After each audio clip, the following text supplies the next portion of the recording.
ఈ blouse design చాలా simple గా కుట్టుకోవచ్చు అండి. ఏ విధంగా కుట్టుకోవాలంటే మీకు చూపిస్తాను. సో వీడియో అయితే కనుక 3 నిమిషాలలో చూపిస్తున్నాను కాబట్టి కొంచెం స్పీడ్ అయితే ఉంటుంది. సో చూసేసేయండి. శారీ వచ్చేసి ఇలా ఉందన్నమాట. ఈ శారీకి వచ్చేసి కొంగు పింక్ కలర్ ఉంది, బ్లౌజ్ కూడా పింక్ కలర్ వచ్చింది. కాంబినేషన్ వచ్చేసి పాచ్ కలర్ అనమాట. పాచ్ కలర్ తోటి నేను ఇప్పుడు డిజైన్ వేస్తున్నాను.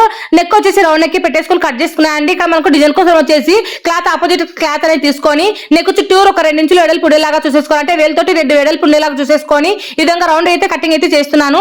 ఇక్కడ నాకు ఫోల్డింగ్ అనేది ఓపెన్స్ ఉన్నాయి కాబట్టి ఈ 2 ఓపెన్స్ నేను క్లోజ్ చేస్తున్నాను అనమాట. అంటే ఒక కుట్ట వేసేసుకుంటే ఇట్లా రౌండ్ అయితే వచ్చేస్తుంది. ఇప్పుడు మనం ఆల్రెడీ కుట్టుకున్నటువంటి డిజైనర్ క్లాత్ ను ఈ లైనింగ్ అయితే అతికించేసేయండి. ఈ లైనింగ్ ఇట్లా అతికించేసుకోవడం వల్ల మనకు తొందరగా కుట్టుకోవడం అనేది జరుగుతుంది అనమాట.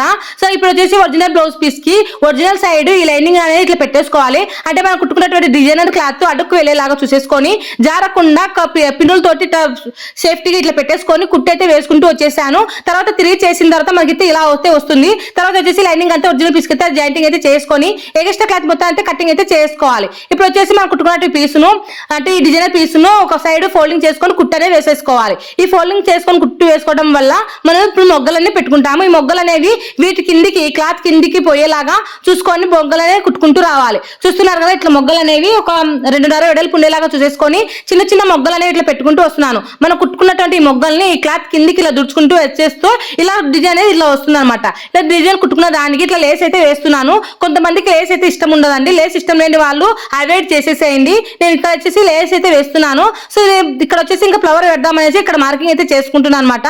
సో ఫ్లవర్ వచ్చేసి ఇలా మార్కింగ్ అయితే చేసుకున్నాను. సో ఏదైనా కానీ ఒక ఐడియా అనేది ఉండాలండి. మనం ఏదైనా ఒక పని చేస్తున్నామంటే ఆలోచన చేసి చేయాలన్నమాట.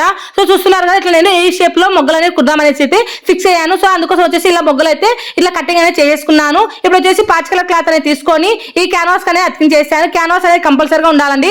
క్యాన్వాస్ తీసుకోవడం వల్ల టిఫ్ అనేది ఉంటుంది అనమాట. మనం కుట్టుకున్నటువంటి ఏ డిజైన్ అయినా సరే ఓకేనా. ఈ విధంగా కుట్టుకున్న తర్వాత గోట్ అనేది వేస్తున్నాను. క్రాస్ పీస్ తీసుకొని బ్లౌజ్ పీస్ కలర్ గోట్ అనేది వేసేసాను. చూస్తున్నారు కదా, ఇట్లా చాలా సింపుల్ అయితే కుట్టేసుకోవచ్చు. ఇట్లా మొత్తం 3 దాళ్ళకి ఇట్లా గోట్ అయితే వేసేసేయండి. మనకి ఇక్కడ కింది సైడ్ ఉన్న క్లాత్ ఎక్స్ట్రా ఉండేదాన్ని కట్ చేసుకుంటే బాగా నీట్ కనిపిస్తుంది అనమాట. సో ఇప్పుడు వచ్చేసి నేను 3 దాళ్ళకు గోట్ అయితే వేసేసుకున్నాను. ఇక్కడ ఫ్లవర్ సెంటర్ ఇట్లా ఫ్లవర్ అనేది మార్కింగ్ చేసుకొని ఇట్లా మార్కింగ్ చేసుకున్న దాని ప్రకారంగా కుట్టు అయితే వేసేస్తున్నాను. సెంటర్ అనేది నేను ఈ 3 మొగ్గలు అయితే పెట్టేస్తున్నాను అనమాట. సేమ్ కలర్ దారం అయితే పెట్టేసుకోవడం వల్ల మనకు కుట్టు అనేది కనిపించకుండా ఉంటుంది. చూస్తున్నారు కదా, ఈ విధంగా 3 మొగ్గలు అయితే కుట్టేసాను. సో ఇక్కడ పెట్టేస్తున్నాను అనమాట. ఇప్పుడు మళ్ళీ ఇక్కడ వచ్చేసి సింపుల్ గా ఉండకుండా కొంచెం ఇంకా హెవీగా కనిపించాలనేసి చిన్న చిన్న లవ్ సింబల్స్ అయితే ఇట్లా కట్ చేసుకున్నాను. సో ఈ విధంగా కట్ చేసుకుని ఒక 4 లవ్ సింబల్స్ అనేది కట్ చేసుకొని దీనికైతే పింక్ కలర్ క్లాత్ పెడుతున్నానండి. అంటే మనకి ఇక్కడ పాచ్ కలర్ ఉంది కాబట్టి ఆపోజిట్ కలర్ దాని మీద పింక్ అయితే ఇలా అయితే బాగుంటుంది అనేసి ఇలా అయితే కుట్టాను. వీటికి కూడా గోట్ అయితే వేసేసుకోవాలి. సో నేను గోట్ అయితే కూడా వేసేసాను. ఇట్లా ఫైనల్ అయితే ఇట్లా కుట్టేసాను అనమాట. ఈ ఫ్లవర్ దగ్గర ఒక స్టోన్ అయితే పెట్టాను. వీడియో లైక్ చేయండి. Thank you.